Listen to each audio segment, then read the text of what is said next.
Most common जो as है वो 6 to 24 मंथ्स ऑफ एज है, 6 months to 24 months of age, वही एज होती है जब आपकी वीनिंग स्टार्ट होती है, जब आप गंदुम देना या इस तरह की चीजें देना शुरू करते हैं। क्रॉनिक और रिकरेंट डायरिया, यानी कि क्रॉनिक डायरिया होता है जो परसिस्टेंट डायरिया होता है, डायरिया परसिस्ट करता है, और कभी कभी ये रिकरेंट डायरिया होता है कि डायरिया रिजॉल्व कर देता है थोड़े अर्से के लिए, ठीक है, और फिर उसके बाद दोबारा डायरिया शुरू हो जाता है, यानी कि डायरिया फ्री कभी भी नहीं होते वो लोग, ठीक है, परसिस्टेंट डायरिया होता है। एब्डोमिनल डिस्टेंशन बहुत कॉमन होती है इन बच्चों में, ठीक है, बेसिकली अगर आप इन बच्चों को देखोगे तो क्लिनिकल एग्जामिनेशन में आपको पेट सूजा हुआ रखा होता है इन बच्चों को, बिल्कुल मैल नरिश से होते हैं, और जो है वो एब्डोमिनल डिस्टेंशन होती है। एनोरेक्सिया होता है, डिक्रीज एपिटाइट होगी इन बच्चों के अंदर, फेलियर टू थ्राइव होंगे, और वेट लॉस की हिस्ट्री होगी, यानी कि खाते नहीं है, वेट इनका बहुत कम होता है, लेस देन थर्ड सेंटाइल पे वेट इनका आ रहा होगा, हाइट इनकी कम होती है। फिर उसके बाद एब्डोमिनल पेन के साथ भी प्रेजेंट करते हैं, वॉमिटिंग के साथ भी प्रेजेंट कर सकते हैं, ऑल्टरनेट कॉन्स्टिपेशन भी हो सकती है, और इरिटेबिलिटी भी होती है इनके अंदर, ठीक है, सीएनएस मैनिफेस्टेशंस भी होती है। मैं अगर बताऊंगी कि एक्सटेंटेसाइनल पूरे ऑर्गन से रिलेटेड क्या क्या मैनिफेस्टेशन में आ सकती है। नेक्स्ट, ये टिपिकल सीरियस डिजीज की पिक्चर है, ये बच्चा जिसकी देखिए आप एब्डोमिनल डिस्टेंशन है और ये बटक वेस्टिंग होती है, ये साइन कभी मिस नहीं करते। कोई बच्चा आपको आएगा कि वो क्रॉनिक डायरिया के साथ आपको प्रेजेंट कर रहा है, वॉमिटिंग या कॉन्स्टिपेशन है, और माँ ये बहुत अच्छी तरह से बताती है कि जब ये रोटी खाता है ना, रोटी नहीं खाता तो ठीक रहता है, रोटी खाता है तो इसको जो है वो डायरिया होना शुरू होता है। तो always examine the buttocks of the patient, ठीक है। ये सीरियस डिजीज के पेशेंट में ये जो ग्लूटियल वेस्टिंग है ये मोस्ट कॉमन प्रेजेंटेशन होती है बच्चों में, आप देखोगे उसको एग्जामिन करोगे तो ये ग्लूटियल वेस्टिंग आपको मिलती है,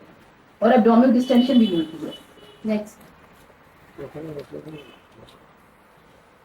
और जो नॉन गैस्ट्रोइंटेस्टाइनल मैनिफेस्टेशन है, ठीक है, फर्स्ट ऑफ ऑल आप सीएनएस को लो, ठीक है, सीएनएस में ये बच्चे बहुत इरिटेबल होते हैं, ठीक है, इन बच्चों में एपिलेप्सी भी होती है, फिट्स के साथ भी ये बच्चे प्रेजेंट कर सकते हैं। क्यों? क्योंकि ब्रेन में कैल्सिफिकेशन होना शुरू हो जाती है, मोस्ट कॉमनली जो आपके पराइटल और ऑक्सीपिटल रीजन को इन्वॉल्व करता है, जिसकी वजह से कैल्सिफिकेशन होती है, ऑटोइम्यून मैकेनिज्म इनिशिएट होता है, ठीक है, आपके मेनिंजेस को इन्वॉल्व करती है एंटीबॉडीज, तो ये मोस्टली एपिलेप्सी ऑक्सीपिटल कैल्सिफिकेशन की वजह से एपिलेप्सी के साथ प्रेजेंट कर सकते हैं। फिर उसके बाद ये बच्चे कहते हैं कि इनमें बिकॉज आपकी एब्जॉर्प्शन नहीं होती, ठीक है, आपकी विटामिन की एब्जॉर्प्शन नहीं होती, आपकी fat soluble vitamin A D E के एब्जॉर्ब नहीं होते, तो उनकी सम एज से जो है वो क्या हो सकता है कि इन बच्चों की आंखों में देखोगे तो विटामिन ए डेफिशिएंसी की वजह से क्या होता है, most common sign vitamin A deficiency का क्या होता है, नाइट ब्लाइंडनेस होती है, ठीक है, तो इन बच्चे जो है वो नाइट ब्लाइंडनेस भी इन बच्चों में हो सकती है, ठीक है, जीरो ऑफ थैलमस भी हो सकता है, यानी कि आई की ड्राइनेस जो होती है विटामिन ए डेफिशिएंसी से वो हो सकता है। फिर विटामिन डी डेफिशिएंसी भी इन बच्चों में हो सकती है, बच्चे रिकेट्स के साथ भी प्रेजेंट कर सकते हैं, बोइंग ऑफ लेग्स होगी,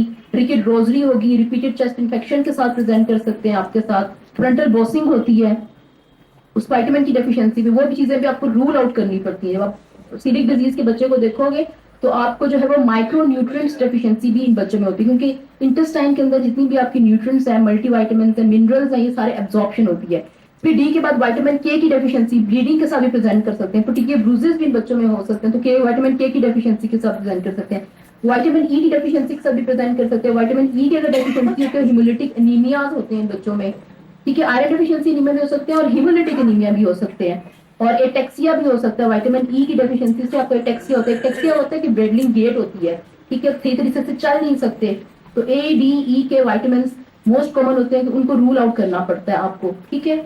तो वो आपने विटामिन की डेफिशिएंसीज भी देखनी है, फैट सोल्युबल विटामिन और वाटर सोल्युबल विटामिन की डेफिशिएंसी वो आपने देखनी है।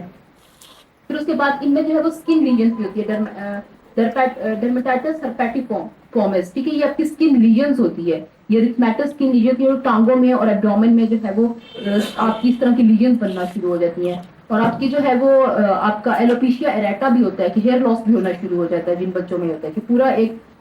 जिसे आप लोग कहते हैं बाल्डनेस भी होती है, पूरी एक हेयर की एक सर के एक हिस्से पे जो है वो हेयर नहीं होते, तो एलोपेशिया भी हो सकता है, एलोपेशिया एरेटा भी हो सकता है। सेकेंड जो है वो डेंटल चेंजेस भी आना शुरू हो जाती है, क्योंकि विटामिन डी की डेफिशिएंसी होती है, तो डेंटल दांत भी गिरते हैं बच्चों के, गम हाइपोप्लेजिया भी होना शुरू होता है विटामिन सी की डेफिशिएंसी की वजह से। फिर ऑस्टियोपीनिया और ऑस्टियोपोरोसिस भी होता है, बोन की डिफॉर्मिटी भी हो सकती है, बोन फ्रैक्चर्स भी हो सकते हैं, बोन वीक भी हो जाती है, शॉर्ट स्टेचर होते हैं, डिले प्यूबर्टी भी होती है इन बच्चों में, प्यूबर्टी डेवलपमेंट इस तरह से डिले हो जाती है क्योंकि न्यूट्रिशनल डेफिशिएंट बच्चे हैं, प्यूबर्टी डेवलपमेंट भी नहीं होती इनमें। Iron deficiency anaemia resistant to iron therapy, यानी कि आयरन डेफिशिएंसी एनीमिया होता है जो आयरन से रिस्पॉन्ड ही नहीं करता, ब्लड लगा लो, आयरन लगा लो, एनीमिया कभी ठीक ही नहीं होता, तो फिर आपको जब तक ये अंडरलाइंग डिजीज ट्रीट नहीं होता, जैसे ही जो है वो आपकी ग्लूटेन फ्री डाइट जो है वो आप रोकते हो इसको ग्लूटेन डाइट से, तो आयरन जो है वो एनीमिया इंप्रूव होना शुरू हो जाता है। इन बच्चों का। हेपेटाइटिस भी हो सकता है इन बच्चों में, लिवर इन्वॉल्वमेंट भी हो सकती है, क्योंकि एंटीबॉडीज कहीं भी जाके किसी भी ऑर्गन को टारगेट कर सकती है, तो LFTs भी आर वेरिएंट होंगे इनके। आर्थराइटिस होता है, बोन पेन के साथ ये लोग बच्चे जो है वो प्रेजेंट कर सकते हैं। और मोस्ट ड्रेडफुल कॉम्प्लिकेशन जो है वो इन बच्चों की, अगर आप नहीं ट्रीट करते और ये ग्लूटिन देते जाते हैं, तो इन बच्चों में जो है वो टी सेल लिम्फोमा भी हो सकता है, कैंसर भी बन सकता है, मोस्ट जो इंटेस्टाइनल टी सेल लिम्फोमा होता है वो भी हो सकता है। और एक रेयर कॉम्प्लिकेशन इसे हम कहते हैं सीलिक क्राइसिस में। सीलिक क्राइसिस क्या होता है कि जब ग्लूटिन फ्री डाइट परसिस्टेंटली लेते रहते हैं, तो सीलिक क्राइसिस में आपका इलेक्ट्रोलाइट इम्बैलेंस होता है, इसकी वजह से जो है वो बच्चे फिट्स के साथ प्रेजेंट करेंगे, डिहाइड्रेटेड बच्चे प्रेजेंट करेंगे, और फिर उसमें आपको स्टीरॉइड्स देने पड़ते हैं सीलिक क्राइसिस के बच्चों में। ठीक है, तो वो बिल्कुल मैल नरिश बच्चे, डिहाइड्रेटेड, स्वीर इलेक्ट्रोलाइट इम्बैलेंस के साथ प्रेजेंट, हाइपोनेट्रीमिया, हाइपोकैलीमिया जो है वो उसके साथ प्रेजेंट कर सकते हैं, और वो उससे डेथ भी हो सकती है सीलिक क्राइसिस से। ये डर्मेटस हेपेटिक इस तरह की रैश अपनी बॉडी के ऊपर स्टेज और क्रस्टिंग रीजन्स बॉडी में बनना शुरू हो जाते हैं।